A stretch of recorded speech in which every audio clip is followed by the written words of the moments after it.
Sign it." Adrian Cross dropped the divorce papers onto the marble table and crossed his arms. "I don't have all day." Kate stared at the documents, her hands perfectly still. "You don't even want to talk about this." "There's nothing to talk about," he said. "You were fine for who I was 5 years ago. I'm not that man anymore." He picked up his pen, signed his own copy, and slid it toward her like a restaurant check. If you have never seen a man throw away a fortune and call it freedom, stay with us because this story will show you exactly what that costs. Subscribe to our channel, follow every part until the very end, and tell us in the comments what city you are watching from. We want to see how far this story travels. Kate Hale signed the papers. She did not cry. She did not raise her voice. She pressed the pen to the line, drew it across in a single clean motion, and set the pen down with a quiet click that somehow echoed louder than anything Adrian had said in the past 20 minutes. She straightened the documents, aligned the edges, and pushed them back across the table with both hands, the way a person slides a completed transaction to a bank teller. "There," she said. "Done." Adrian had expected tears. He had been bracing for them, the pleading, the shaking voice, the appeal to 5 years of marriage, the accusations, the long dramatic scene he had privately rehearsed, counters to in the bathroom mirror that morning. Instead, he got nothing but that one quiet word and the sound of her chair being pushed back. She stood. She was wearing a gray cardigan he had seen 100 times, soft and slightly oversized, the kind of thing she wore on ordinary Sundays when she had nowhere to be. Her hair was pulled back simply. She was not wearing much jewelry, just small pearl earrings that had belonged to her grandmother, she had once told him, though he could not now remember the details of that conversation. She looked to him exactly as she always had, unremarkable, gentle, the kind of woman who blended into a room. She picked up her bag from the chair beside her, a worn leather tote she had carried for years, the kind that accumulated small creases and soft scuffs, the way a life accumulates small memories. She looped it over one shoulder. "Take care of yourself, Adrian," she said. She walked to the door of the penthouse. Her steps were even. Not hurried, not dragging. Even. She did not look back. The elevator doors opened and she stepped inside, and then she was gone, and the penthouse felt enormous and very quiet, and Adrian stood at the marble table with his signed divorce papers, and the inexplicable, irritating sensation that something had just gone wrong, though he could not have said what or how or why, because on paper, everything had gone exactly according to plan. He poured himself a drink. He told himself it was relief. He was very good at telling himself things. Adrian Cross had built himself from the ground up, or so he believed. And that belief was the most important architecture in his life.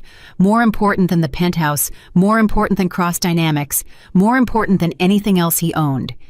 He had grown up in a small town in Ohio, the son of a contractor who worked too hard and earned too little, and he had decided at 17 that he would never be his father. Not because he did not love his father, but because he had seen what it looked like to give everything to a life that did not reward you. And he had decided, with the particular cold clarity that sometimes visits 17-year-olds who are paying attention, that the world rewarded a specific kind of man and that he intended to become that man. He had. By every visible measure, he had. Cross Dynamics was a mid-sized tech firm that had made Adrian genuinely wealthy. Not celebrity wealthy, not the kind of wealth that put your face on magazine covers every quarter, but the serious, quiet kind that meant he never looked at a price before ordering something, and that his financial team operated out of a separate office, and that when he walked into rooms, people repositioned themselves slightly toward him, the way plants lean toward light. He had met Kate at 28 at a conference where she had been working as an assistant for one of the panel moderators. She was quiet and competent and laughed easily, and he had been drawn to her in the way that very driven men are sometimes drawn to stillness, the way a person who lives in a city craves a long walk somewhere without traffic. He had not thought about her background much. She had been vague about her family in the way that people who have had complicated childhoods sometimes are, and he had not pushed because frankly he had been too busy pushing in every other direction. They married. She ran their home with extraordinary competence. She remembered every person he had ever mentioned in passing, every birthday, every preference, every minor logistical complexity that made his life run without friction. She was warm and attentive and deeply quietly intelligent in ways he had noticed but never quite examined the way you notice a well-engineered machine without stopping to understand its components. But she was not ambitious, not publicly, not in the way that he had started needing as Cross dynamics grew and as his world began to demand a different kind of wife, the kind who appeared in photographs well, who commanded a room, who reflected back to the world the version of Adrian Cross he was building.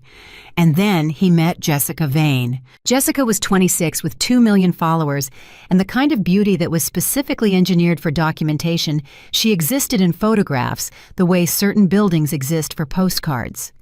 She was loud in a way that people called charismatic. She wanted things constantly and talked about wanting them in a way that Adrian found electrifying because she wanted the same kinds of things he wanted: visibility, status, arrival. She told him he was extraordinary. She told him he had been wasting himself. She told him over a dinner that cost more than Kate's monthly grocery budget that a man like him deserved to be seen. He had come home that night and looked at Kate in her gray cardigan and felt for the first time something close to impatience, and the impatience had grown. It had taken him 4 months to decide, and then 2 weeks to do it. He had told Kate on the Tuesday morning efficiently the way he delivered presentations to his board. He had used phrases like growing apart and different trajectories and the next chapter of my life. And Kate had listened without interrupting, seated at the kitchen table with both hands wrapped around her coffee cup, and when he was finished, she had simply asked, "Is there someone else?" And he had said yes, because Adrian Cross did not at least lie to people's faces. She had nodded slowly. "Okay," she said. "Thank you for telling me." That was all. He had been waiting for the scene. He had never gotten it. Now 3 days later, the papers were signed, and Kate Hale was gone. And Adrian was standing in his penthouse with a drink he did not taste, and Jessica was on her way over, and everything was by his calculation exactly as it should be. His phone buzzed. "Jessica, on my way up, dress for dinner, we're going to the Meridian thing."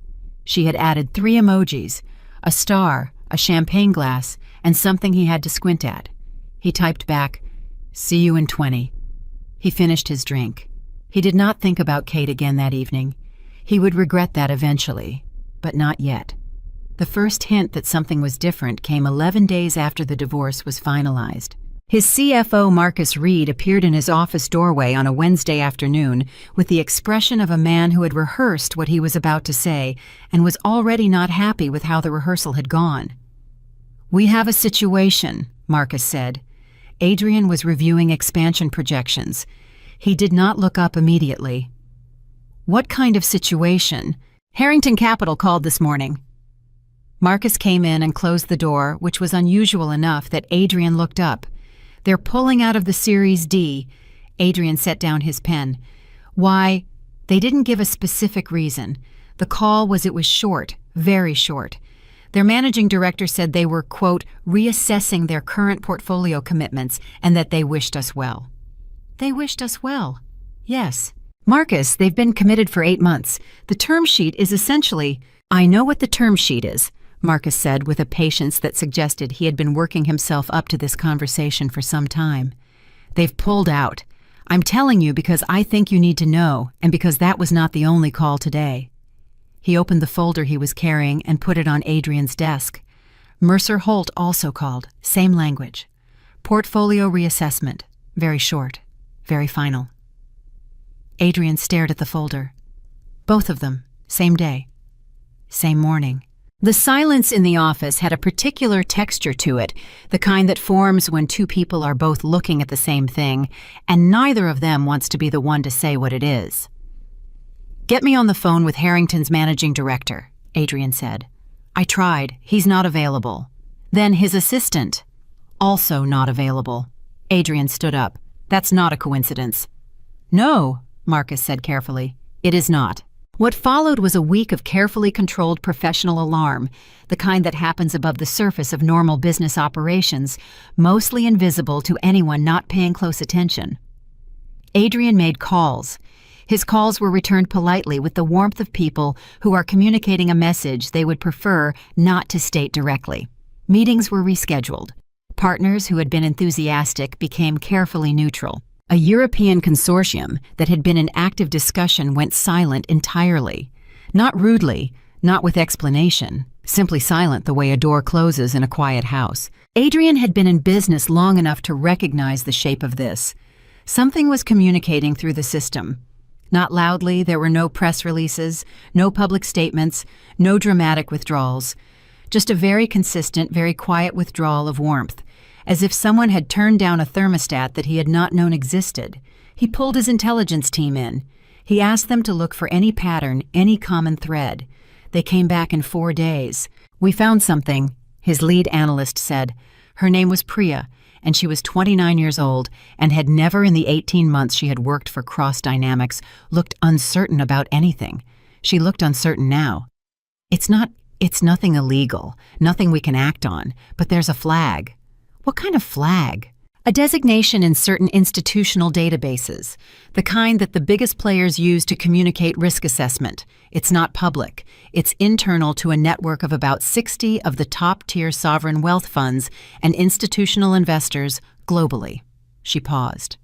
"Cross Dynamics has been flagged in that network." Adrian was very still. "By whom?" "The flag originates from an entity called the Ascension Trust. We don't have much on them because they're intentionally opaque. They don't publish, they don't publicize, they don't have a public-facing leadership structure. But they are," she searched for the right word, "real. Very, very real. The institutions that pay attention to their flags represent combined assets in the range of several $trillion. The word trillion sat in the air. "Why would Ascension flag us?" Adrian said. "We don't know. They don't explain their flags, they just issue them." Adrian thought for a long moment. "Can we reach them?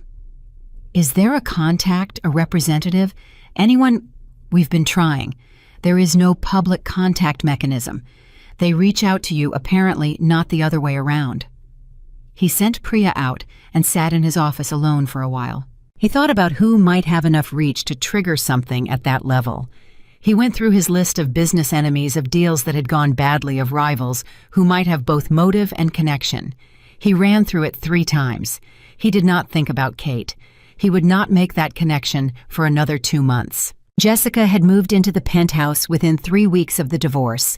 She arrived with 7 suitcases, a ring light, a dedicated camera setup, and opinions about the interior design that she communicated with the confidence of someone who had never been told her opinions were optional. "This kitchen is sad," she said on the first evening standing in the kitchen that had cost $200,000 to install. "It photographs gray. We need warmer tones. And the living room furniture, it's fine, but it's giving very first marriage energy, which is not the brand we're building." Adrian looked at her. "The brand we're building?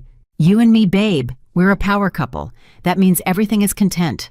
She was already framing a shot with her phone. "This skyline is genuinely incredible, by the way. Do you know how many followers the right penthouse can add? Like, locationally speaking, you are sitting on a gold mine of aspirational content." He had found this exciting once. He was finding it slightly less exciting now in the living room, surrounded by her suitcases, with Priya's report sitting in his briefcase. "Jessica," he said. I need to talk to you about something, about the business." She looked up from her phone.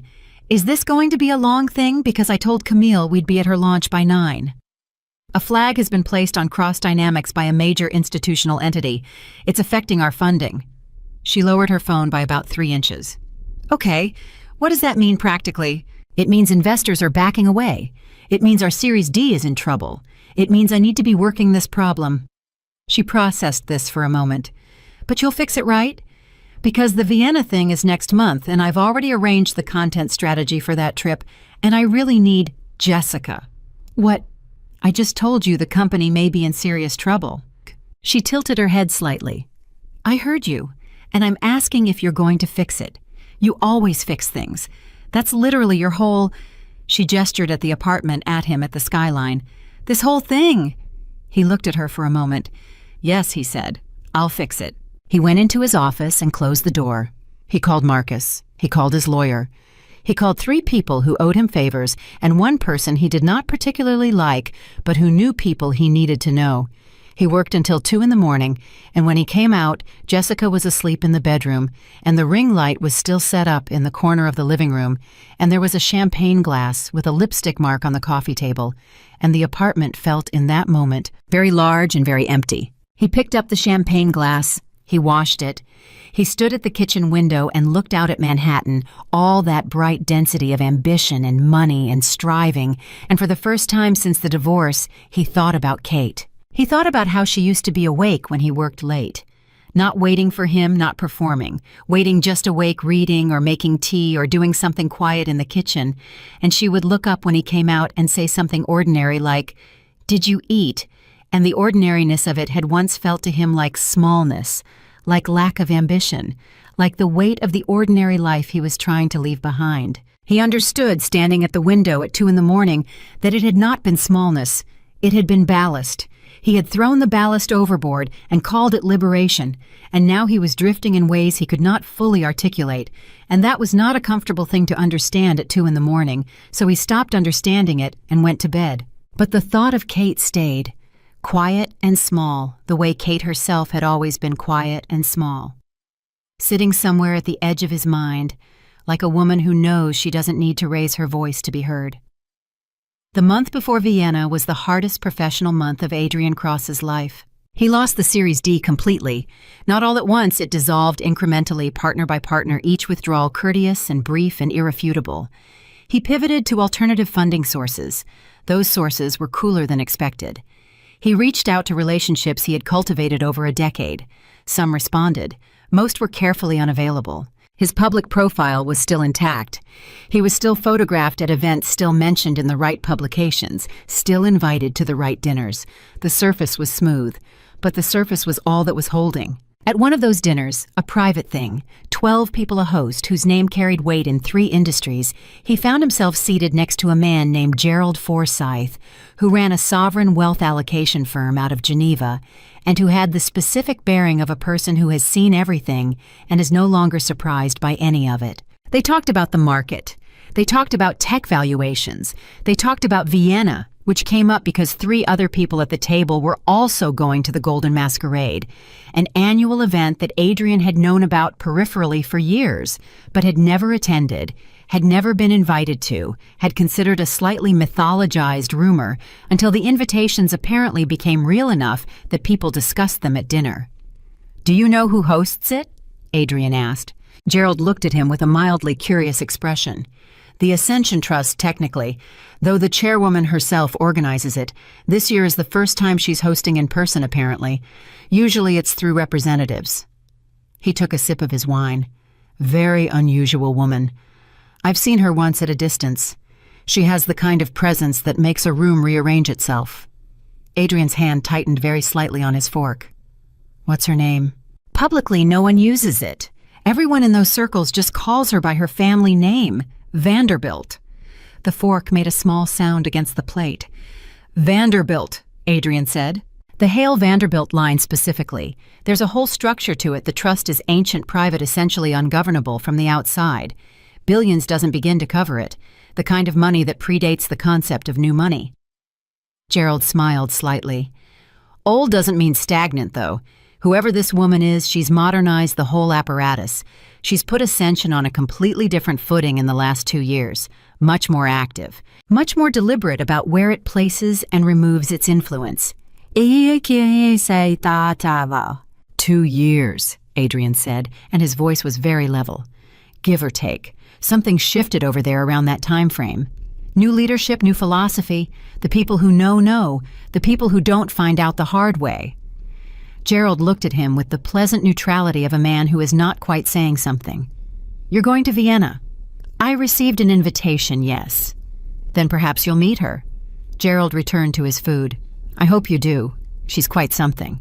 Adrian drove home that night very fast and very carefully, which is what he did when his thoughts were moving faster than he wanted them to, and he went to his office and sat down and pulled out a piece of paper, actual paper, which he rarely used, and wrote a name at the top of it. Catherine Hale Vanderbilt. He stared at it for a long time. Kate had never once mentioned that name, not the Vanderbilt part. She had been Kate Hale, just Kate Hale with her gray cardigans and her worn leather tote and her grandmother's pearl earrings, and she had lived in his penthouse and managed his life, and never in 5 years given him the smallest indication that she was anything other than what she appeared to be. He thought about the timing. The trust had become more active 2 years ago. Kate had been with him 2 years ago. Kate had left 8 weeks ago. The flag on Cross Dynamics had appeared 11 days after the divorce was finalized. He pulled out his phone. He searched for anything public on the Ascension Trust. He found almost nothing, a few references in financial journals, careful and vague, the kind of language used to describe things that are powerful enough not to need description. He searched for Catherine Hale Vanderbilt. He found even less. He searched for Kate Hale. He found photographs of his own wife at events he had attended standing slightly to his left, in photographs that were nominally about him. She was always slightly to his left. He had never noticed that before. Standing at a precise, comfortable distance, neither hiding nor presenting herself, just there. Watching. He put his phone down. His heart was doing something unusual which he identified as fear, and which he did not like at all, because Adrian Cross had not been afraid of something in a very long time. He picked up his phone again and sent his assistant a message. Vienna. I need everything arranged. Full preparation. This is the most important event of the year. He sent the message. He looked at the piece of paper with Kate's full name on it. He folded it carefully and put it in the inside pocket of his jacket close to his chest, and he told himself it meant nothing, and the fact that he kept it rather than throwing it away was the only honest thing he did that entire night. The invitation arrived on a Tuesday, printed on cardstock so heavy it felt like holding a piece of architecture. No logo, no excess language, just a date, a location, and 4 words beneath the address by personal selection only. Adrian had held it for a full minute before setting it down, and then he had picked it up again because the weight of it demanded to be held. Jessica had seen it on the kitchen counter that evening and immediately photographed it. "This is incredible content," she said. "A masked ball in Vienna. Do you know how cinematic that is? I'm thinking black gown, full glam, and we document the whole trip from the airport forward. The followers will lose their minds." "It's not a content trip," Adrian said. "It's a business meeting. Everything is content, babe. That's the whole point." She was already scrolling through something on her phone. "I need to find a designer who can do a custom mask. Something that reads powerful but also feminine. Not too covered, my cheekbones need to be visible." He looked at her for a moment. Then he picked up the invitation and put it in his briefcase. "I may be going alone," he said. The silence that followed had a specific temperature to it, the kind that signals the beginning of an argument that neither person is quite ready to start yet. Jessica set her phone down on the counter. Carefully. The way people set things down when they want the act of setting something down to communicate something that they have not decided how to say. "Excuse me, this event, it's not a social occasion. It's the most important professional meeting I've had in years. I need to be focused. And I'm a distraction. In this context, yes." She stared at him. Her face moved through several expressions in quick succession, surprise, injury, calculation, and landed finally on something cooler and more measured. "You've been really different lately," she said. "You know that like something is off with you. The company's in trouble. I told you that." "Right, but you've been off since before all this funding stuff, since the divorce." She folded her arms. "Since Kate left." He went very still. "That's not relevant." "Isn't it?" She tilted her head slightly, and in that moment, she was sharper than she usually appeared, sharper than the ring lights and the follower counts, and the champagne glass with the lipstick mark sharper and younger, and more perceptive than he had wanted her to be. "You never talk about her, like not once. And when someone never talks about something, it's because they're thinking about it all the time. Jessica, I'm just saying. Vienna is a business trip. I'll be back in 4 days." She looked at him for another long moment. Then she uncrossed her arms, picked her phone back up, and walked toward the bedroom. At the door she stopped without turning around. "Get me something nice from the hotel," she said. "Something expensive." And then she was gone. He stood in the kitchen alone and realized that the conversation had just told him something about the relationship that he had been avoiding knowing for several weeks, which was that it had the structural integrity of something that looks solid until you press on it, at which point you discover that the core is hollow. He did not press on it. Not yet. He had Vienna to get through first.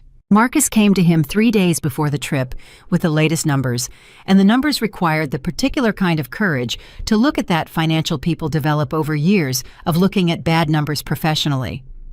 Cross Dynamics had lost 31% of its projected Series D. 2 secondary investors, who had been soft committed, had formalized their exits. A licensing partnership with a Seoul-based firm that had been in negotiation for 7 months had gone quiet in the way that things go quiet when the other party has made a decision they have not yet communicated. The Seoul situation, Adrian said. Any explanation? Their deputy director said they needed more time to assess the regulatory landscape. Marcus's voice was neutral in the specific way of someone who does not believe the explanation they are relaying. She was very polite. Very brief. Like everyone else. Like everyone else. Adrian leaned back in his chair. What's our runway? 14 months at current burn rate. 12 if we bring forward the infrastructure build-out we've been postponing. Marcus paused. 9 if we lose the Henderson contract, which is currently on hold pending their own board review. What triggered Henderson's board review? Marcus did not answer immediately. This was answer enough. The flag, Adrian said. Their general counsel mentioned very obliquely that they were conducting routine due diligence on all current partnerships, but the timing aligns with yes, I believe so. Adrian stood up and walked to the window and looked out at the city. He had made decisions from this window before. He found the view clarifying. Today, it just looked like a city dense and indifferent, full of money moving in directions he could no longer reliably predict. Vienna, he said. Yes. If I can get a direct conversation with whoever runs Ascension, if I can understand why the flag was placed and what it would take to remove it. Adrian. Marcus's voice had something in it that was not quite warning and not quite sorrow. We've looked into this. The people who have had flags placed by Ascension, there's no pattern of removal. There are no documented cases of a company having the flag lifted after it was placed. It's not like a credit rating where you can improve the underlying conditions and have it reviewed. He stopped. I'm not saying it's impossible. I'm saying I don't know of it happening. There's a first time for everything. Marcus was quiet. I hope so, he said with the careful sincerity of a man who is not sure he does. The flight to Vienna was 9 hours, and Adrian spent most of them working, because work was the only context in which he still felt fully competent, the only space where the cause and effect logic of the world still held. He reviewed everything he knew about Ascension. He reviewed his company's valuation materials, the real ones and the presentation ones, and he noted the distance between them with the clear-eyed precision of a man who knows that reckoning is approaching. He drafted 3 different versions of what he might say if he got the meeting. He discarded 2 of them. He thought about Kate somewhere over the Atlantic. He thought about her grandmother's pearl earrings. He thought about the way she had said, "Take care of yourself, Adrian," as if she meant it, as if she were genuinely wishing him well, which was either the kindest thing anyone had ever said to him in that kind of moment, or the most devastating, and he had only just now, at 35,000 feet over an ocean, begun to understand which one. His phone had a message from Jessica, a photo of a resort somewhere warm tagged, thinking about a solo trip while you're gone. Could be content. Could be space. Haven't decided. Followed by a sun emoji that managed to communicate something colder than the word space had. He put his phone in his jacket pocket and looked out the window at the dark. The hotel in Vienna was old and enormous and certain of itself the way buildings are when they have been beautiful long enough to stop worrying about it. His suite was on the 7th floor overlooking a courtyard where the snow had been shoveled into perfect margins along the paths. He arrived in the early evening, washed his face, changed his shirt, and sat at the desk to go over his notes once more. His phone rang. Unknown number. Austrian area code. He answered. Mr. Cross? A woman's voice, low and precise, with an accent he could not immediately place. I am calling from the Ascension Trust Event Coordination Office.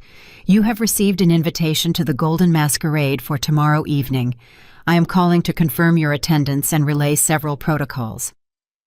"I'll be there," he said. "Excellent. The event begins at 9. Masks are mandatory from entry through midnight. The dress code is formal black preferred. You will be provided a number upon arrival, which is how guests are addressed for the first half of the evening." A pause. "The chairwoman holds private audiences beginning at 11. These are by request facilitated through the event staff. If you wish to request an audience, you should indicate this to the attendant at the east entrance before 10:30. He gripped the phone slightly harder. "I want to request an audience." "Of course." No surprise in her voice, no reaction at all. "It will be noted."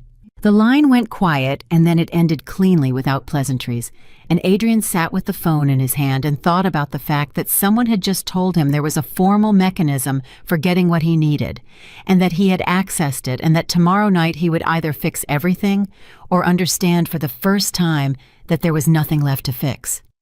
He was at the Golden Masquerade by 9:15. He had been to events that called themselves exclusive before. This was something different. The building was a private estate on the edge of the city, and the people inside it had the quality of those who do not need to signal their importance, because their importance had already been established so comprehensively that signal would be redundant.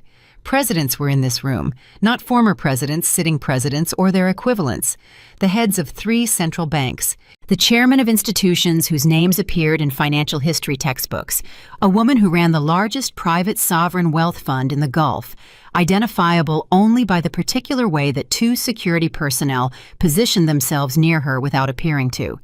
Adrian Cross, who considered himself successful, felt briefly like a graduate student who had wandered into a faculty dinner. He accepted a glass from a passing server and did not drink from it. He moved through the room with the controlled deliberateness of a man who knows he is being observed and has decided to behave as if he is not. He found the east entrance attendant at 10:15. He gave his name. The attendant noted something on a small card and said with great courtesy that the chairwoman's schedule would be confirmed by 11 and that he should remain available. He nodded. He moved back into the room. He talked to a man from Singapore who was involved in infrastructure development across 4 continents. He talked to a woman from Frankfurt who had restructured the pension systems of 3 European nations, and who regarded him with the pleasant blankness of someone who had not heard of him and did not plan to look into it further. He talked to Gerald Forsyth, who was there as Adrian might have known he would be, who raised his glass slightly in greeting and said, "Vienna agrees with you," in a way that communicated the opposite. At 11:05, a young woman in black touched his arm lightly from behind. "Mr. Cross, the chairwoman is ready." His stomach moved in a way that he would not have called nerves because he was Adrian Cross, and he did not get nervous, but that is what it was. He followed her through a side corridor, through 2 sets of doors, and out onto a private balcony that overlooked the estate's garden, lit below by warm light that turned the snow into something that looked purposeful like decor. The balcony was enclosed on 3 sides open to the garden view, and the cold came through in a clean, steady way that Adrian found clarifying. A woman stood at the railing with her back to him. She was in a dark gown, floor-length, the kind of understatement that costs more than most people make in a year. Her posture was completely still, in the way that only people who have learned to command space without movement achieve. Her mask was still in place, a dark, elegant thing that covered the upper half of her face. Her hair was up. Something about the line of her neck, the angle of her shoulders, the particular stillness of her. She turned around, and Adrian Cross felt the floor of the world drop out from under him. She reached up and removed the mask. Kate. His Kate in a dress that cost more than his first car, with her hair arranged by someone who understood how to make simplicity look like a sovereign act. And her eyes, those same gray eyes he had looked into for 5 years, across dinner tables and morning kitchens, and ordinary Sundays were now looking at him from a face that had not changed at all and yet was completely different because the context had changed, and context is everything. And the woman standing at this railing in Vienna, at the center of a room full of the most powerful people on earth, was not a woman he had ever actually known. "Hello, Adrian," she said. His voice did not work for a moment. He made it work. "Kate. Catherine," she said pleasantly, not correcting him with heat, just correcting him. "Catherine Hale Vanderbilt, though you could have known that at any point. I never hid my name. You simply never asked." He stared at her, His mind was moving very fast and producing very little that was useful. "You're the chairwoman." "I am." "Of Ascension?" "Yes." This is how long—" He stopped, reorganized. "How long have you known about all of this? The trust, the leadership?" "Always," she said. "I've always known. I was managing active portions of Ascension's portfolio while we were married. The complexity of the trust structure meant that it was never visible from the outside, but the work was real." She tilted her head slightly. "The gray cardigan was real too, for what it's worth. I genuinely liked that cardigan." Something about that detail cracked the professional surface he was trying to maintain and got beneath it. He crossed to the railing and stopped at a distance that was neither close nor far. "Why?" he said. Why the secret? Why did you stay hidden for 5 years in a life that was so much smaller than what you actually—" "Because I wanted to know who you were," she said simply. "Not who you were to the right kind of wife. Not who you were when there was something to gain. Who you were to someone you thought had nothing." She looked at him steadily. "I wanted to know if you could love a person rather than a position." The silence on the balcony was very complete. "Kate, you told me I was holding you back," she said. Her voice did not waver. It was the voice of a woman who has already processed every feeling attached to these words and arrived somewhere beyond them. "You told me you needed someone who fit your future, in front of a lawyer, in front of papers in our home." She paused. "So I signed, because you'd told me everything I needed to know." He opened his mouth. He closed it. "I didn't flag your company out of anger," she continued. "I want to be precise about that. Ascension doesn't act on emotion. We act on assessment. And the assessment of cross dynamics, when I looked at it properly, really looked at it not as your wife, but as the person I actually am, revealed things that would have come to light eventually, regardless of our marriage. The valuation irregularities, the code origin issues, the way your employee compensation structure was designed." She looked at him calmly. "I moved faster than the market would have. That's the only difference." He felt cold in a way that had nothing to do with the Vienna air. "The code issues are documented," she said, "thoroughly. That was Marcus's call, the acquisition of Adrian." Her voice was not unkind. It was precise. "I know whose call it was." He looked at her. The woman he had dismissed as unremarkable. The woman he had left for a girl with a ring light and a follower count and opinions about kitchen aesthetics.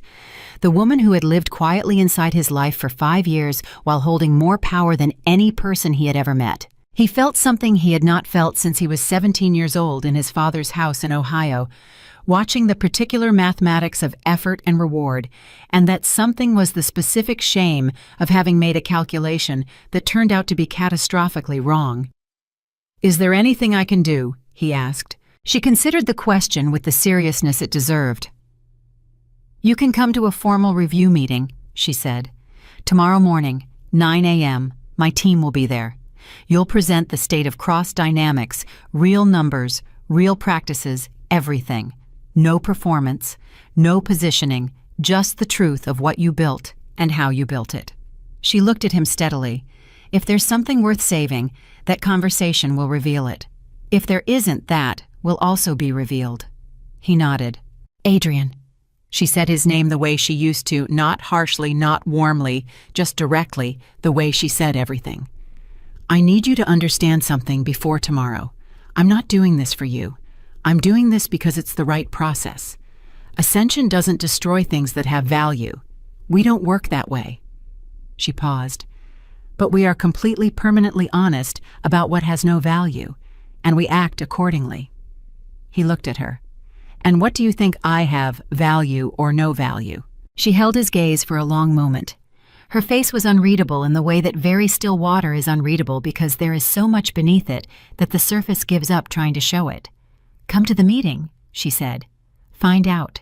She put her mask back on. She turned and walked back through the balcony doors into the light and the music, and the doors closed behind her with a soft, definitive click, and Adrian Cross stood alone on a private balcony in Vienna, in the cold, looking out at a garden he would not remember holding a champagne glass he had never drunk from, and understanding for the first time in years, perhaps for the first time in his adult life, that he was looking at the actual shape of what he had thrown away.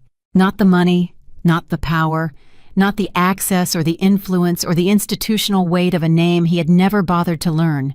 The person who had sat across from him at 1,000 breakfasts and known exactly who she was and waited and watched and given him every opportunity to know her. He had looked at her and seen a simple housewife in a gray cardigan, and she had let him. Because the truth about who you are, she had once understood, is not yours to announce. It reveals itself. In time, in the choices other people make, in the silence after they have made them. He stood in that silence now. It was very loud. He did not sleep that night. He lay in the hotel bed and looked at the ceiling and ran the meeting on the balcony through his mind the way you run a film you cannot stop watching, not because you enjoy it, but because the image has burned itself into something behind your eyes and will not release you until you have understood every frame of it. Kate's face when she turned around, the mask coming off, the particular quality of her stillness, the kind that is not emptiness but its opposite, the stillness of someone who has so much contained inside them that movement would be imprecise. He had been married to her for 5 years. He had not known her at all. That was the thought that kept arriving every time he tried to push it aside and think practically about tomorrow's meeting, about numbers, about what he was going to say to a room full of Ascension's people in 9 hours. He had not known her at all. Not because she had deceived him, she had said as much, she had never hidden her name. The name had simply never mattered to him because she had not seemed like someone whose name would matter. He had looked at Kate Hale and seen what he expected to see, and what you expect to see is what you look for, and what you look for is what you find, and he had found exactly the version of her that confirmed everything he already believed about his own life and its requirements. He got up at 5:30. He showered. He put on the best suit he had brought, which was very good because Adrian Cross had always understood that a suit was a position before it was clothing. He sat at the desk and went through his files one more time. The real numbers, the real practices. Kate Catherine had told him to bring the truth of what he built and how he built it, and he sat with that instruction for a long time. Because the honest answer to that question was more complicated than any presentation he had ever given, and he was not sure he knew how to give it. He left the hotel at 8:40. The Ascension Trust's Vienna office was not what he had imagined, which had been something grand and deliberate, a building that announced power the way certain buildings do. It was instead a townhouse on a quiet street, narrow-fronted and old, with a discreet brass plate beside the door that said nothing except a number. He had been given the address by text, no sender name. He rang the bell at 8:58. A man opened the door. Not security, not a receptionist, but a man in a good suit who simply said, "Mr. Cross, this way," and led him through a hallway and into a room where 4 people were already seated around an oval table. He recognized none of them.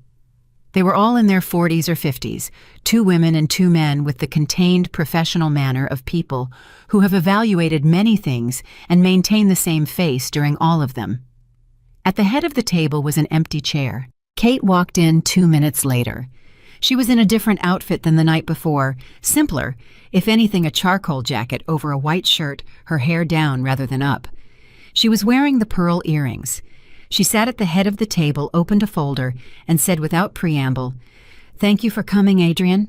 Let's begin." No performance, no reference to last night, no warmth and no coldness, just the clean efficiency of a person who has a great deal to do and allocates time accordingly.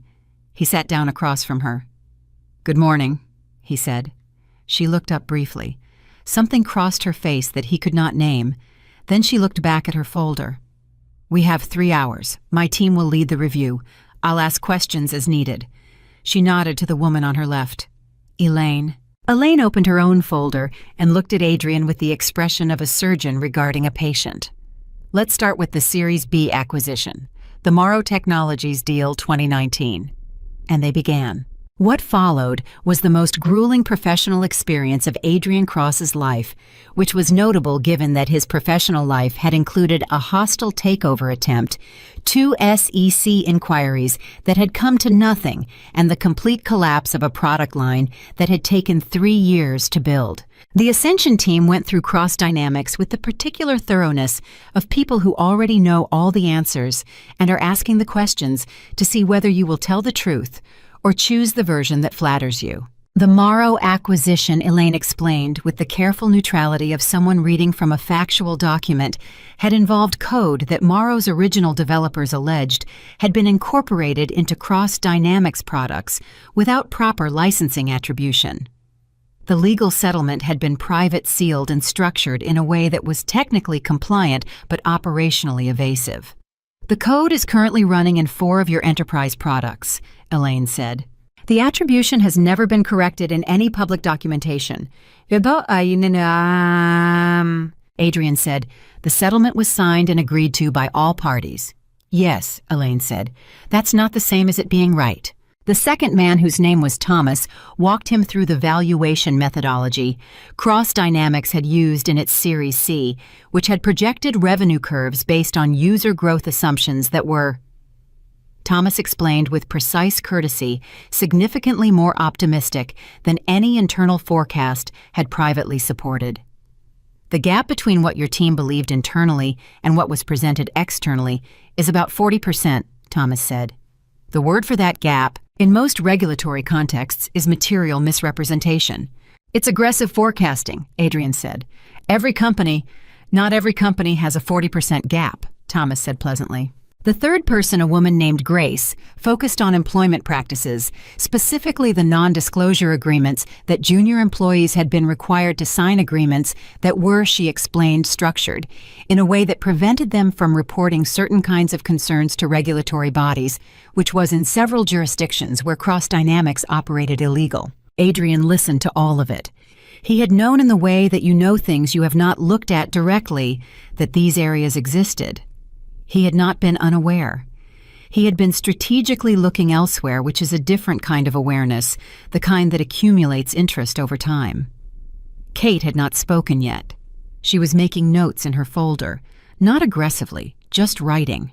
At 10:15, Elaine finished her section and closed her folder. Thomas and Grace did the same. The room went quiet. 4 Ascension people looked at Adrian Cross. Kate looked up. "Your turn," she said. He had prepared 3 versions of his response. He looked at her face, and all 3 versions became unusable because all 3 were in varying degrees the kind of response you give when you are still primarily interested in the outcome for yourself. And he understood, looking at her, that response would not work here.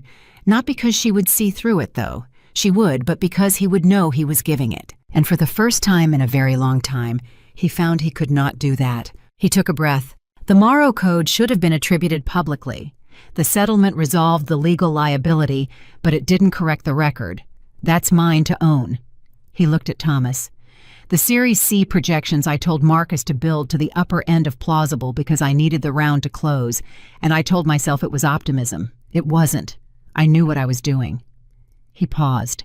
The ND, as our general counsel flagged the jurisdictional issue in 2021. I put the review on hold because we were in the middle of the Henderson negotiation, and I didn't want the distraction. That was a choice, a bad one. The room was quiet. Kate had stopped writing. She was looking at him with an expression he had never seen on her face in 5 years of marriage, which was the expression of someone who has been surprised by something, not dramatically, just the small surprise of finding something in an unexpected place. "Is that everything?" she asked.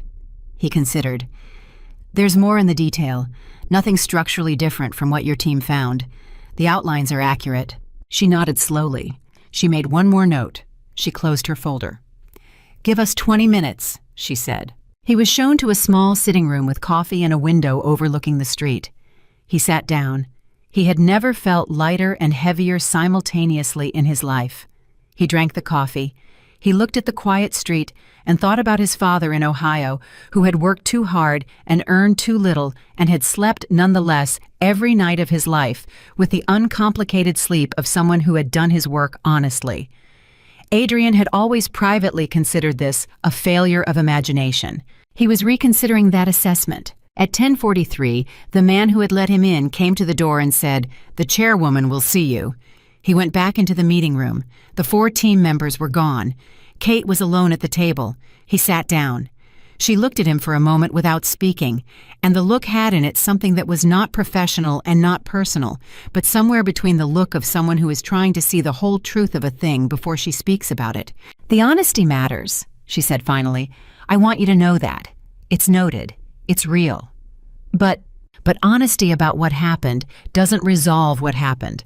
The code issue requires public correction and retroactive licensing.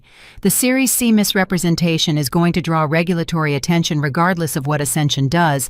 It's already been flagged to the relevant bodies. The NDAs need to be voided and the affected employees need to be contacted." She paused. "These are not things we do to cross dynamics. These are things that need to happen." "I understand." "The question I've been sitting with since last night," she said, "is whether there is a version of cross dynamics that can exist after all of this, something built correctly on a foundation that isn't fraudulent." She leaned back slightly. "There might be. The core technology is genuinely good. 2 of your engineers, Priya Dasan and a man named Cook, in your sole liaison team have work that is legitimately valuable. Not the company as it currently exists, but there might be something." He looked at her. "What are you telling me?" "I'm telling you that Ascension's position on cross dynamics will not change. The flag stands. The institutional withdrawal stands." She held his gaze. "What I'm also telling you is that the regulators will be more interested in the company's leadership than its engineers, and that if you initiate the corrections yourself proactively, before the investigations formalize, there is a narrow window in which the outcome for you personally is different than it will be if you wait and let it happen to you." He was very still. "You're giving me a warning." "I'm telling you the truth. What you do with it is yours." The word yours sat in the room. He looked at her. "Why?" She was quiet for a moment. Then she said, "Because you told the truth in this room this morning. You didn't have to. You could have performed. You're very good at performing. You chose not to." She paused. "I'm not doing you a favor. I'm responding to a fact." He nodded. He looked down at the table. The surface was old dark wood, solid and unpretentious, and he found himself thinking irrelevantly that Kate had always chosen furniture like this for their home, solid, honest things, and that he had often suggested they needed something more impressive, more reflective of where they were going. She had always said the table doesn't need to know where you're going. It just needs to hold what you put on it. He had not understood what she meant. He thought he understood now. "Kate," he said, and then he stopped because he had used the wrong name and he knew it, but she did not correct him this time, just waited. "Catherine," he said, "I need you to know, not as a negotiation, not because it changes anything, but because it's true. I'm sorry. Not for the divorce specifically. For who I was inside the marriage, for looking at you every day and deciding you were less than you were because it was convenient for me to see it that way." She held his gaze for a long time. "I know," she said. "I know you are." And there was something in it that was not forgiveness. It was too clean and too distant for forgiveness, but it was the acknowledgement that the words had landed, that they were real, that they meant something even now when they could not mean everything. She stood up. She offered her hand across the table. He stood and took it. Her handshake was firm and brief, the handshake of someone who has made her position clear and considers the matter resolved. "Initiate the corrections," she said. "Before the end of the month, your counsel will know what to do if they're any good." She picked up her folder. She walked to the door. She paused. "The engineers," she said with her back half turned. "Dasan especially. Whatever happens to the company, make sure she's protected. She's done good work, and she deserves not to lose her footing because of decisions that weren't hers." He thought about Priya, who had come to him with the flag report, who had looked uncertain for the first time in 18 months, who had stayed late every night since trying to find solutions to a problem whose origin she did not fully understand. "I will," he said. Kate walked out. He stood in the Ascension conference room for a moment alone with the old dark table and the weight of everything that had just happened, and then he took out his phone and called Marcus. Marcus answered on the second ring. "How did it go?" "Get your calendar clear," Adrian said. "And get our outside counsel on a call this afternoon. We need to talk about initiating a voluntary disclosure process." Marcus was quiet for 3 full seconds. "Voluntary disclosure. Yes. That's..." Another pause. "That's a significant move." "I know." It means regulatory review. It means the Series C situation becomes public. It means, I know what it means, Marcus. Silence on the line. Then carefully, okay, I'll make the calls. A beat. Can I ask what happened in there? Adrian looked at the door Kate had walked through. The door was closed. The room was quiet. Out on the street through the window, ordinary Vienna went about its ordinary business, people walking a car moving past the small continuous machinery of a city that has survived centuries of things that seemed at the time unsurvivable. Someone told me the truth, he said, and then I told it back. Turns out it doesn't kill you. Marcus made a small sound that might have been a laugh or might have been something more complicated. I'll make the calls. Adrian hung up. He put his coat on. He picked up his briefcase. He walked out of the Ascension townhouse into the cold Vienna morning, and the door closed behind him with the same quiet, definitive sound that every door in Kate's world seemed to close with certain and complete like a sentence that knows exactly where it ends. His phone buzzed in his pocket. Jessica. 3 messages sent between 8 and 9 that morning. The first, a photo of a hotel in Tulum.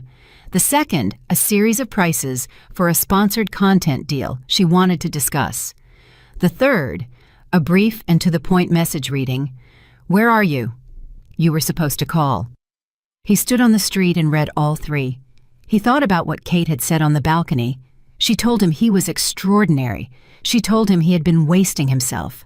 He put his phone back in his pocket without responding. He had a car to catch, a flight home, a company that was about to go through the hardest thing it had ever gone through, and a set of choices that would determine what, if anything, emerged on the other side.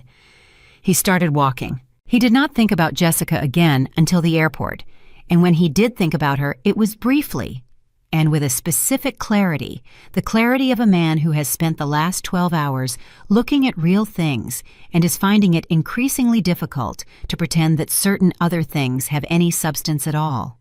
She was the image of the life he had wanted. She had never been the life. Kate had been the life. He had looked at it every day and called it small. He boarded his flight. He found his seat. He put his briefcase under the seat in front of him and leaned his head back and closed his eyes. And for the first time since the Vienna invitation had arrived, he thought not about what he was going to do, but about who he was going to be, which is a different question and a harder one. And the one that he was beginning to understand was the only one that had ever actually mattered. The plane lifted. Below him, Vienna disappeared into cloud. Somewhere in that city, in a narrow townhouse on a quiet street, Catherine Hale Vanderbilt was already in her next meeting managing the next decision, holding in her hands threads of power that ran through the financial architecture of the entire world. Unhurried, unimpressed, completely certain of herself, the way she had always been. He had just never looked closely enough to see it. He landed at JFK at 6:40 in the evening, and the city received him the way New York receives everyone returning from somewhere that changed them without ceremony, without acknowledgement, with the pure, indifferent momentum of 10 million people who have their own things to deal with. The cab ride from the airport was 40 minutes of tunnel and bridge and the particular compressed ugliness of the highway into Manhattan, and Adrian sat in the back and did not look at his phone, which had accumulated 19 messages in the hours since he had last checked it, and he let them sit there unread because he was still deciding who he was going to be when he arrived, and that decision required quiet. He had told Marcus to have outside counsel ready for a call at 8. That gave him an hour and 20 minutes. He called Marcus from the cab. "How are we?" he said. "We are—" Marcus paused in the way that meant he was choosing words carefully. "Stable. Nothing new has broken in the last 12 hours. Henderson's board review is still ongoing. The Seoul situation is still quiet." Another pause. Jessica called the office. Adrian looked out the window at the bridge lights reflecting on the water below. What did she want? She wanted to know if you were back. She also wanted to know— Marcus cleared his throat. She wanted to know whether the company was going to be okay specifically as it related to your personal liquidity. The phrasing landed with a specific weight. Not whether you are okay, whether your liquidity is okay. He filed that away with the other things he had been filing away for several weeks in the accumulating folder that he had not yet decided what to do with. "Tell her I'll be home by 7:30, he said. He was home by 7:15. Jessica was on the couch with her laptop and a wine glass, and she looked up when he came in with the expression of someone who has been rehearsing for this conversation and is now discovering that the actual conversation does not begin the way the rehearsal did. "You didn't call," she said. "I know, I'm sorry." He put his briefcase down. He did not take his coat off yet. "I had a difficult 2 days. I could see that from the 0 messages you sent." He sat down in the chair across from her. Not beside her, across which was a choice. She noticed he could see her notice it. "Jessica, I need to talk to you about the company situation, and I need to talk to you about us." She closed her laptop, slowly. Her face had gone to the careful neutral that meant she was paying attention. "The company is going to go through a voluntary disclosure process," he said. "That means we're going to the regulators proactively before they come to us. It means a review. It means the public valuation story changes significantly. It means—" He looked at her directly. "It's going to be a rough year, possibly longer. The lifestyle as it currently exists is going to have to change." She said nothing for a moment. Then, "How much change?" "Significant." "Like—" She gestured vaguely at the penthouse. "Possibly including this, yes. I don't know yet. We'll know more in 60 days. She looked at him. She looked at the apartment. She looked back at him. "What happened in Vienna?" He considered how much to say. "I got clarity," he said, "about the company, about what needs to happen." "Did you see her?" The question came out straight and clean, no performance around it. And he understood that she had been building up to it for 2 days, maybe longer. "Yes," he said, "I saw Kate. And I found out some things that I should have known before." He met her gaze. "She's not who I thought she was. She has—" He stopped, restarted. "She has a great deal of power in the financial world, more than I understood.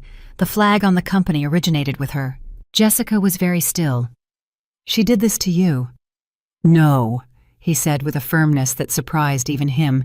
"She identified problems that existed. I created the problems. She just looked at them honestly." "That's very generous to someone who tanked your company." "It's accurate," he said, "which is different from generous." She looked at him for a long time. Her face moved through things, and he watched it move, and what he saw was not the face of a woman who was afraid for him, or angry on his behalf, or bracing to stand beside him through something hard. What he saw was a woman calculating in real time what this information meant for her specifically and finding the result unsatisfactory. He had seen that calculation before. He had admired it once and called it ambition.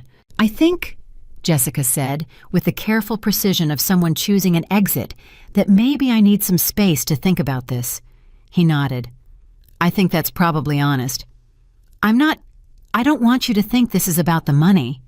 He looked at her. She looked away first, which told him everything. "Take whatever time you need," he said. "Take the Tulum trip. I mean that, genuinely take it." She looked back at him, and something in her expression shifted some final layer of performance. The star emojis, the content strategy, the brand. "We are building" fell away for a moment, and beneath it was a 26-year-old woman who was also in her own way trying to build something out of the materials available to her. And he did not blame her exactly. He had selected her for the same qualities he was now faulting her for, which made the faulting dishonest. "I'll stay at Camille's tonight," she said. "Okay." She picked up her phone. She picked up the wine glass. She stood. At the bedroom door, she stopped. "For what it's worth," she said, and her voice had shed. The last of the performance was just a voice, young and a little tired. "I actually liked you. Not just the—" She gestured at the apartment again. "I did actually like you." "I know," he said. "I liked you too. That part was real." She nodded. She went into the bedroom. He heard her moving around, pulling a bag together. He sat in the chair and did not move. 20 minutes later, she was gone with one small bag and her ring light and the champagne star something emoji energy that had for a few months made him feel like he was living in the right version of his life. The penthouse was very quiet. He took his coat off. He called Marcus. "Ready for the 8 o'clock, he said. "Council is on," Marcus said. "Two of them, Diane Reeves, who handles securities, and Patrick Lau for employment. I briefed them on the broad strokes." Good. He sat at his desk. He opened his briefcase. He took out the files from Vienna, the real ones, the ones with the honest numbers. He lined them up in front of him. Let's start. The call lasted 2 hours and 40 minutes. Diane Reeves was methodical and unsentimental, the kind of attorney whose job was to tell you the full shape of what you were walking into so that you could not later claim you had not known. The voluntary disclosure, she said, would need to cover the Series C misrepresentation, the Morrow Code attribution failure, and the NDA jurisdictional issues. Each carried its own regulatory track, its own timeline, its own range of outcomes. The best case, she said, is financial penalties, mandated corrections, and enhanced oversight for a period of 3 to 5 years. Personal liability for you is possible but not certain, depending on how clearly the decision trail documents your involvement versus delegated judgment. The decision trail is clear, Adrian said. I made the calls. A pause on the line. That's, Diane chose her words. That's notable, Mr. Cross. And it will factor into how regulators respond to the disclosure. Self-reporting with clear accountability reads differently than self-reporting with strategic ambiguity. Patrick Lau covered the NDA issue. The affected employees, 43 people across multiple markets, would need to be individually notified that their agreements had been amended to restore their rights to report. Some of them, he noted carefully, might choose to do so. That was the cost of correcting the error. I understand, Adrian said. Some of them may report things beyond the NDA issue, Patrick said. Things we don't know about yet. I understand that too. After the call ended, Marcus stayed on the line. Just the two of them, the way it had been in the early years before the company had layers and departments and the particular bureaucratic density of an organization that has grown faster than its culture. How are you actually doing? Marcus said. Adrian had not been asked that question in a while, not by anyone who meant it. I'm okay, he said. Then more honestly, I'm not okay, but I think I'm going to be. The disclosure process is going to be brutal, Marcus said. The press will pick it up. The narrative is going to be bad for a while. I know. And there's something else. Marcus hesitated. I got a call today while you were traveling, from someone I didn't expect. A beat. Priya. Adrian looked up from his files. Priya Desan. She'd heard, I don't know how she has her sources. She'd heard that Vienna hadn't gone well, that the flag was still in place. She called to ask what was going to happen to the engineering team, whether she should start looking. Marcus paused. She didn't call for herself. She called because the 3 junior engineers on her team have mortgages, new ones. She wanted to know what to tell them. Something moved in Adrian's chest. Not guilt exactly, something more complicated, the specific weight of understanding the downstream consequences of decisions you made in offices while other people made life plans around your company's apparent stability. Tell her to come in tomorrow, Adrian said. Tell her I'll talk to her directly. Okay. And Marcus, he stopped. Thank you for staying through this. I've been with you 11 years, Marcus said. I'm not going anywhere because it got hard. I stayed when you were difficult. Staying when you're trying to be better is considerably easier. Adrian hung up. He sat at his desk alone. He thought about Priya calling on behalf of her team's mortgages. He thought about 43 employees whose NDAs had been wrong from the beginning. He thought about the Morrow developers, whose code had run in 4 products for 3 years without attribution.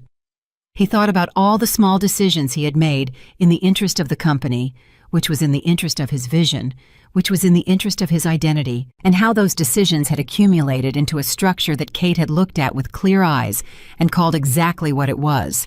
You didn't build a company, you built a scheme.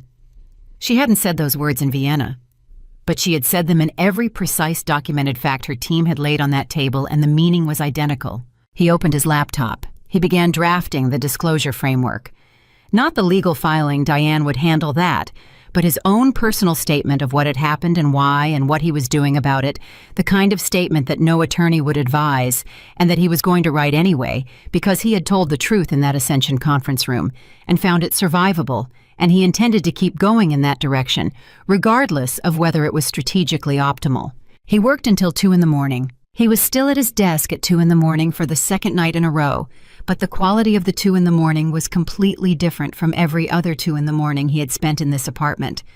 Before 2 in the morning had been the time of expansion, bigger projections, more aggressive timelines, the intoxicating arithmetic of building something larger. This 2 in the morning was the time of accounting which was harder and slower and produced none of the exhilaration, but had in it something he recognized dimly from a very long time ago from his father's house in Ohio, from the face of a man who worked honestly with his hands and slept without difficulty. He saved his draft. He closed his laptop.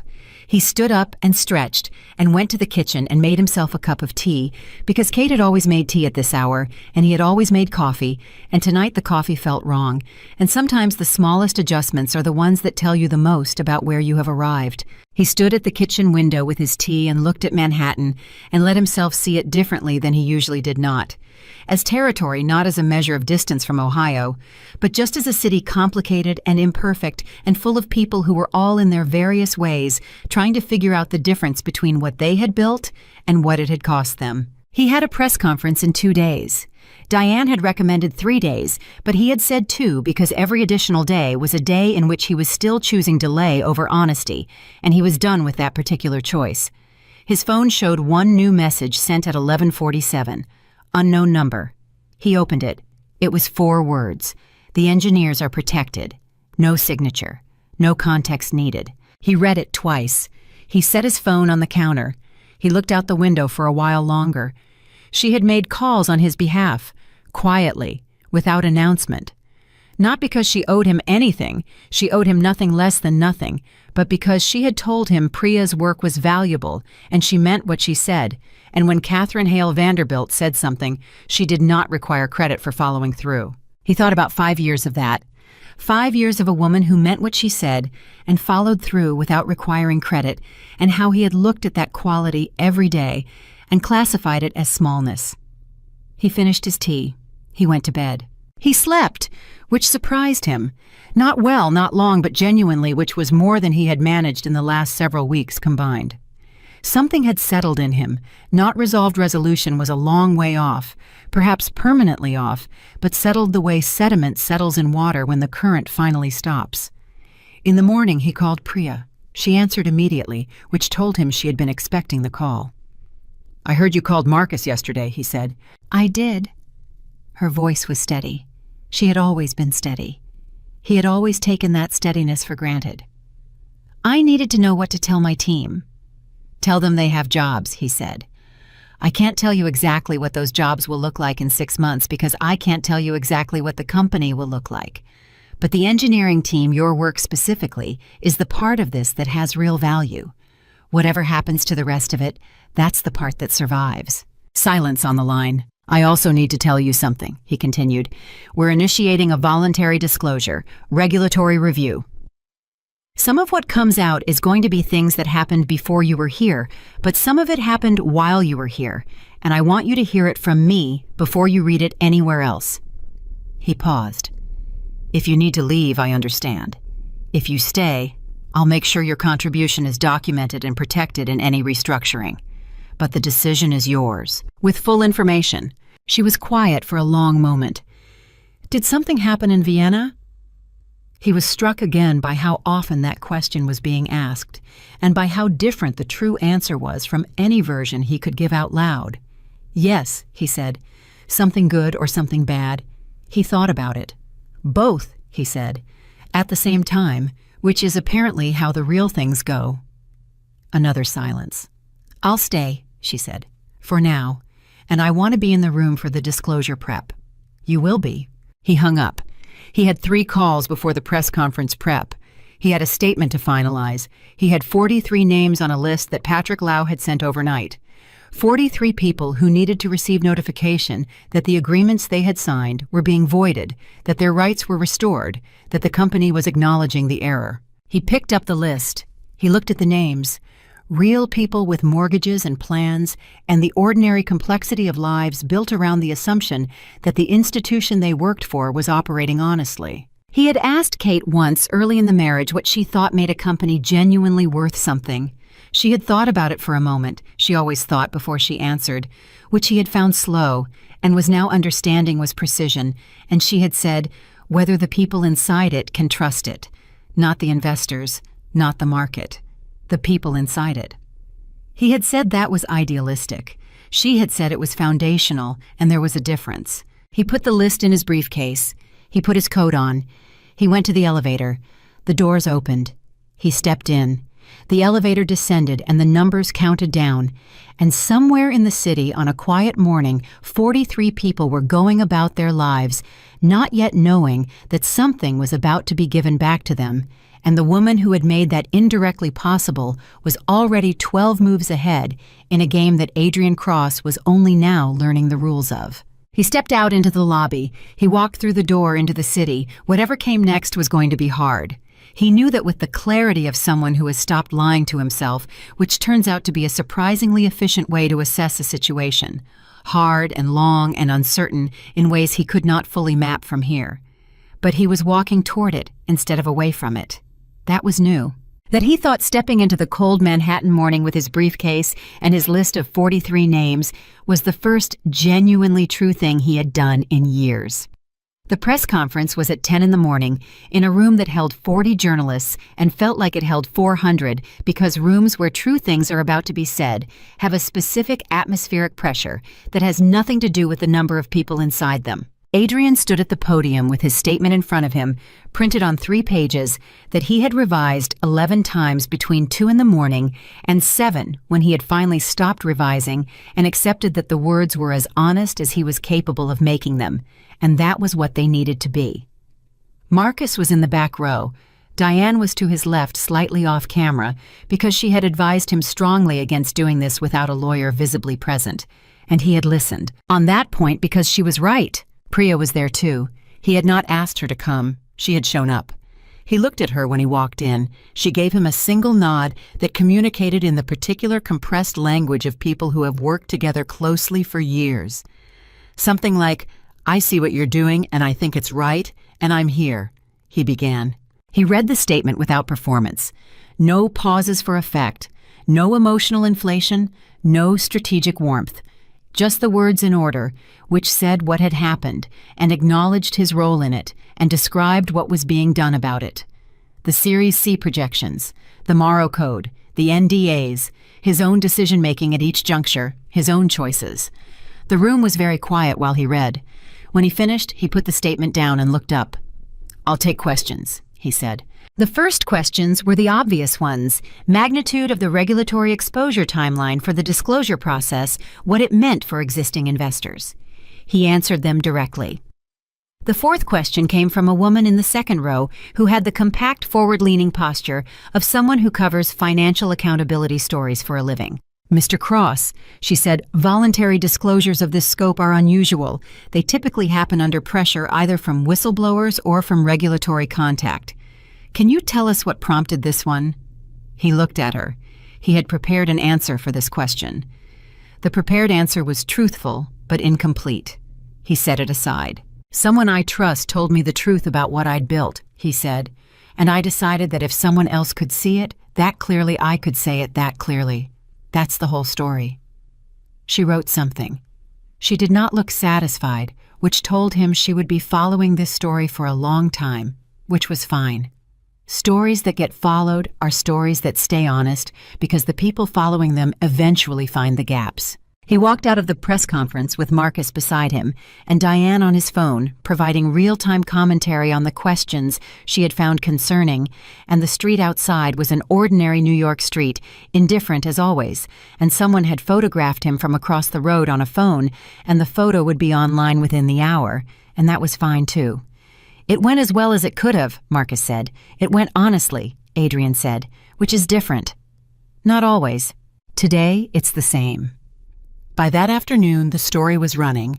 Financial press, then general press, then the particular ecosystem of financial social media where analysis and speculation and outrage cycle through each other rapidly and produce a specific kind of heat that is not quite journalism and not quite rumor, but something in between that moves faster than either. Cross-Dynamic stock dropped 14% by close. Adrian watched the number on his phone with the detachment of someone watching weather-relevant, real, not personally surprising. He had known it would drop. He had known worse might come. What he had not quite prepared for was the personal coverage. By evening, several outlets had connected the voluntary disclosure to his divorce to the Ascension Trust flag, and with varying levels of accuracy to the identity of Kate as Catherine Hale Vanderbilt. The Vanderbilt name had its own gravitational pull in financial media. Stories about the Ascension Trust, normally impossible to report on because the trust generated no public-facing information, were suddenly everywhere. All of them incomplete, most of them wrong in interesting ways. His phone had a message from an unknown number at 6:17, same number as the forward text from 2 nights before. It said, "You did it correctly. That's noted." He read it. He put his phone down. He sat with it for a moment, the particular sensation of being seen accurately by someone you have badly misjudged, which is a specific kind of grace that you cannot ask for and cannot manufacture and can only receive with the humility it requires. Jessica's name appeared in 2 of the articles briefly as the girlfriend in the context of the divorce narrative. She had posted nothing on her social media since the night she left for Camille's. He had not contacted her. He suspected she was watching the coverage and running her own calculation, and that the calculation was not resolving in favor of reconnection. He found he could not summon a strong feeling about this, which itself told him something that he had probably known for weeks. 3 days after the press conference, the SEC made contact.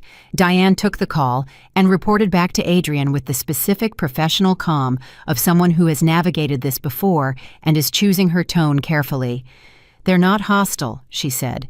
"The voluntary disclosure changes the dynamic significantly. They want documents and a formal interview. I'll handle the logistics. The interview will be in about 30 days. "Fine," he said. "Adrian," she paused, "you should know this is going to take approximately 2 years to fully resolve. The penalties will be real. The oversight period will be real. There will be days when it feels like you traded a short-term problem for a much longer one. I know.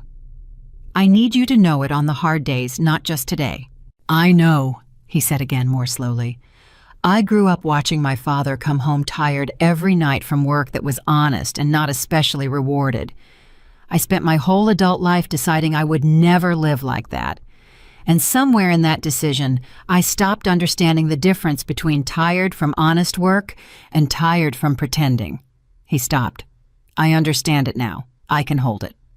Diane was quiet for a moment. "Okay," she said. "I believe you." The Henderson contract did not survive. The board review concluded, as these reviews tend to conclude when the news cycle is running against you, in a decision to terminate the partnership pending regulatory resolution with the possibility of re-engagement at a later date, a phrase that in Adrian's experience meant never, with a polite door left ajar. He received the formal notification on a Tuesday morning and read it and put it in the regulatory file and moved to the next item on his list, because the list had become how he organized the process of accountability item by item, and stopping to grieve each loss was a luxury that the list did not permit. Priya had stayed. She had done more than stay. She had become, over the 3 weeks since Vienna, the most valuable person in the building. Not because her engineering work had changed, but because everyone in the company was watching how leadership handled pressure, and Priya was the one person who appeared to know what to do with the answer, which was to keep working on real things with real precision and let the work speak for what it was worth. He called her into his office on the 4th week. "I need to tell you something," he said, "about the restructuring." She sat across from him with her notebook open because she always had her notebook. He had taken her readiness for granted for so long that seeing it now clearly felt like the adjustment of a lens that had been slightly wrong for years. "Cross dynamics as it currently exists is going to wind down," he said. "The regulatory process, the investor withdrawals, the valuation correction, the math doesn't hold together for the full company.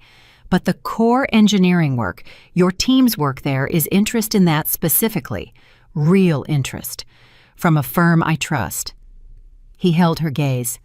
"I want to facilitate a transition that keeps your team intact and places you in a context where the work gets the support it deserves, not as a favor, as a recognition of what the work actually is." She looked at him for a long moment. "Who's the firm?" he told her. It was a technology infrastructure group mid-sized, known in the industry for quiet competence and long-term thinking, the kind of organization that did not care about brand optics because its work was so foundational that it didn't need them. Priya knew the name. Her expression moved through something recognition calibration, a question she decided to ask. How did this connection come about? He was honest. Someone with reach made an introduction. I didn't ask for it. It arrived. She looked at him. She was smart enough to understand the implication without requiring it to be spelled out. The same someone as the 4 words the other night, she said, which told him that she knew about the text, which meant Marcus had told her, which meant Marcus considered her inside the circle of people who needed the full picture. He did not confirm it or deny it. He said, the introduction is real and the interest is genuine and the decision is yours. She looked at her notebook. She looked at him. My team's mortgages, she said, are secure under any transition structure I can negotiate, he said. That's a condition, not a hope. She nodded. She closed her notebook. I'll talk to the team this afternoon. She stood to leave, and at the door she stopped, which was becoming a pattern in his life. People stopping at doors, and she said without turning around, you should know that the way you've handled the last month, it matters. To people who work for you and watched you do it, that's not nothing. He had not expected that. He did not know what to do with it except say, thank you, Priya. She left. He sat for a while. The restructuring took 3 months to formalize.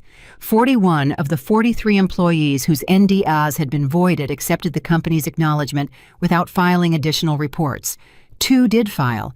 The reports added 2 additional items to the SEC review, both real, both his, both handled. Diane said the regulators had noted his consistency. She said it in the same careful way she said everything, but he heard beneath it that consistency and accountability was not something they encountered as often as they should. The penthouse sold in the 2nd month. He had listed it at a price that reflected urgency without desperation, and it had moved quickly because Manhattan penthouses always move if the price is correct, and the price was correct because he had done the math honestly for the first time in a long time. He moved into an apartment on the Upper West Side, smaller, quieter, with a kitchen that had not cost $200,000 and windows that looked at a courtyard rather than a skyline. He found he preferred the courtyard. Jessica resurfaced briefly in the 4th month in a profile piece in a digital magazine that covered the influencer-adjacent celebrity world. She had a new relationship, a founder type younger than Adrian, with a different company, and the same aspirational energy that Adrian had once projected. The piece mentioned him in a single sentence as a previous relationship, and she was quoted saying she had learned a lot from it, which was gracious in the way that things are gracious when they are also final. He wished her well, sincerely, from a distance, which is the correct way to wish someone well when you were never the right thing for each other. At the 6-month mark, he received a letter, physical again on the same heavy cardstock as the Vienna invitation with the same absence of logo. No return address.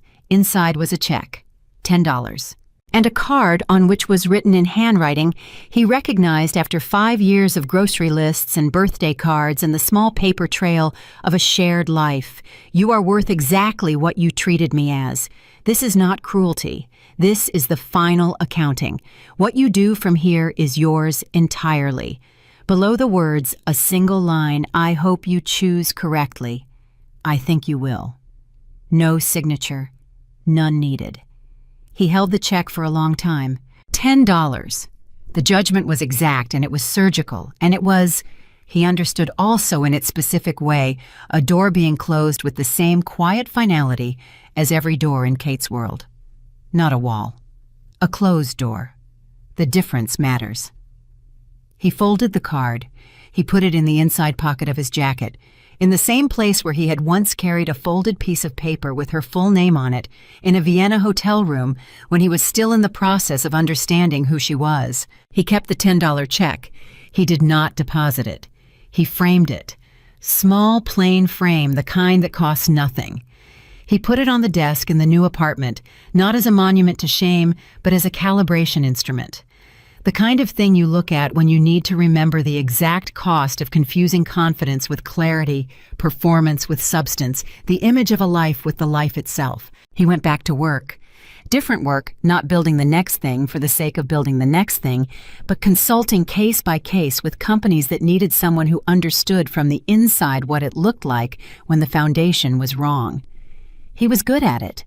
It turned out that the most useful application of his particular intelligence was not in construction, but in diagnosis, in seeing the gap between what a company said it was and what it actually was, and helping the people inside it close that gap before it closed them. He charged honest rates, he worked honest hours, he slept. On an ordinary Tuesday evening in the 18th month after Vienna, he was watching something on television, a documentary about a thing he had no professional interest in, which was new, and which he was coming to appreciate as a form of mental space.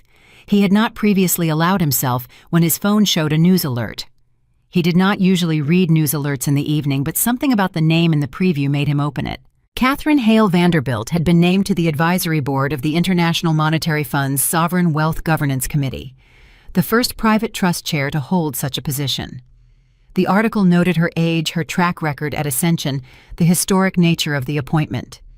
There was a photograph official, slightly formal, taken at some institutional event. She was in a dark jacket, her hair down, the pearl earrings visible if you looked closely. She looked exactly like herself. He read the article twice. He put his phone down. He looked at the framed $10 check on his desk for a moment, and then he looked at the courtyard outside his window where a tree he had not paid attention to was apparently in the process of coming into spring. He had not noticed it before. He noticed it now. He thought about what she had said on the balcony in Vienna. What you do from here is yours entirely. He thought about everything that had come after the press conference, the SEC meetings, the restructuring, the smaller apartment, the work that was honest if not grand, and he understood that the statement had not been a dismissal. It had been in the precise language of a woman who means exactly what she says, an act of faith. Small, unannounced, offered once, and not repeated. The kind of faith that does not require a response. The kind that is complete in itself. He turned off the television. He made tea.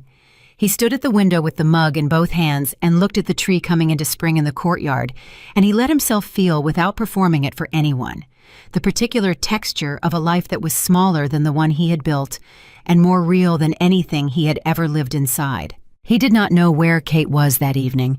He did not need to know. She was somewhere in the world doing the next right thing with the full weight of who she actually was, building a legacy that would exist long after every index and rating and institutional flag had been updated, amended, and revised. She was moving through the world the way she had always moved through it, without announcement, without requiring acknowledgement, with the complete and unassailable authority of someone who has never once confused their net worth with their actual worth. He had been in the same rooms as that authority for 5 years and called it ordinary. The cost of that misreading had been total.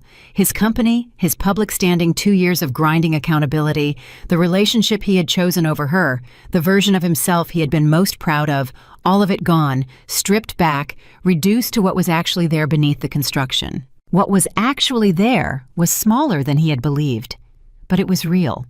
And real, he had learned at considerable expense, is the only material that holds. In the years that followed, Catherine Hale Vanderbilt became exactly what her name and her judgment had always been, moving toward a figure of genuine global consequence, the kind whose decisions shaped institutions rather than reflected them. The Ascension Trust, under her full stewardship, became a standard-bearer for ethical institutional investment, the organization that other organizations referenced when they needed to demonstrate that power and principle were not mutually exclusive. She built a life on her own terms, her time, her choices, her relationships defined entirely by the same standard she had applied to everything else, whether the thing in question was real. She found that eventually, the real thing.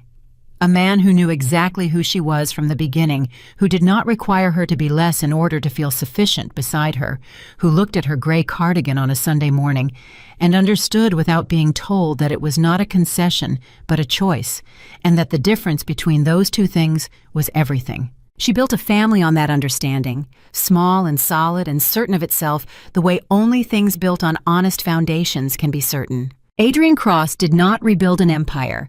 He did not try. He built slowly and with considerable difficulty a version of himself that could be trusted by his clients, by the people who worked with him, by the face that looked back at him from mirrors in a modest apartment on the Upper West Side, with a courtyard and a spring tree and a framed $10 check on the desk. He was not remarkable. He was honest. He was useful. He slept. He never contacted Kate again. He did not try. Some doors close with a click that is also a conclusion, and the only respectful response to that sound is to understand that the room behind it was never yours to re-enter. But he thought about her. Not with longing, not with regret in the shape of wanting things back, with the specific clear-eyed gratitude of a man who knows that the most important education of his life had been administered by someone who owed him nothing, who had looked at his worst and told him the truth anyway, and who had walked away with the door shut behind her and left him standing in the silence with everything he needed to become someone worth the silence. He had thrown away the only real wealth he ever had. He had not replaced it. Some things cannot be replaced, and the acceptance of that fact is not defeat. It is the beginning of the only life that was ever going to be worth living. The tree in the courtyard came into bloom every spring. He always noticed it. That was enough. That was in the final accounting that matters exactly enough.